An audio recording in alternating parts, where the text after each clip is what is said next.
Brudel cake strawberry kukus ini selain bentuknya cantik dan rasanya beneran enak dan lembut banget. Jadi langsung aja ya ke cara pembuatannya.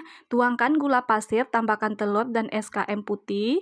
Lalu ini akan kita aduk ya hingga gulanya setengah larut dan tercampur rata. Dan setelah tercampur rata dan gulanya setengah larut, tambahkan 2 sendok makan margarin. Lalu kita aduk-aduk lagi hingga margarin dan telurnya ini benar-benar tercampur merata.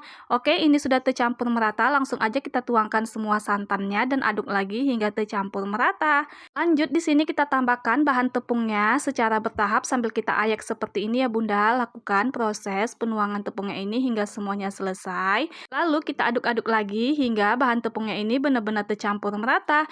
Oke, ini bahannya sudah tercampur merata, tambahkan pasta vanila dan juga ragi instan, lalu tambahkan pasta stroberi secukupnya, lalu kita aduk lagi ya hingga benar-benar tercampur rata. Lanjut kita rapikan adonannya ini ya, bagian pinggirnya seperti ini, dan ini adonannya akan kita tutup ya Bunda, dan akan kita istirahatkan selama 40 menit. Dan setelah 40 menit kita buka tutupnya, dan ini dia hasil adonannya sudah mengembang ke atas, lalu kita aduk ya agar adonannya turun, dan ini siap untuk kita tuangkan ke dalam cetakannya. Oke, lanjut siapkan cetakan kue yang sudah diolesi dengan margarin, lalu beri ya topping kismis yang sudah dipotong-potong secukupnya dan juga keju parut secukupnya seperti ini, lakukan hingga selesai. Lalu ambil satu cetakan kue yang sudah diberi topping tadi dan isi ya dengan adonan cake-nya secukupnya aja seperti ini, lakukan hingga semuanya selesai.